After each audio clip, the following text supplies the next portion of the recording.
Hello, this is James, amateur radio call sign Kilo Golf 5 Papa Tango Echo, coming to you from Belton, Texas.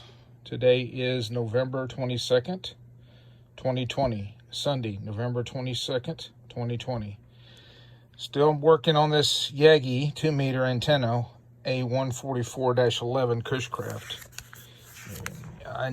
What I need to order is this polytube, plastic polytube that goes up in here in the reddi-Match.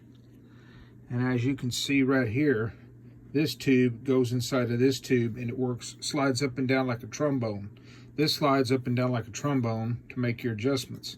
But it's insulated by this polytube from this tube to this tube, to the metal surfaces don't contact. But without this tube, you can't separate the two metallic surfaces, and thus it messes with your adjustment. So I need to know how to invent one, make one, acquire one, etc., because I don't think Yagi, Cushcraft is going to sell me just that part, because I think Cushcraft got bought out by MFJ, but we'll see what they say this week. So if anybody's got any ideas for a replacement polytube that loves to become brittle in the sunlight, I'm all ears. Thank you.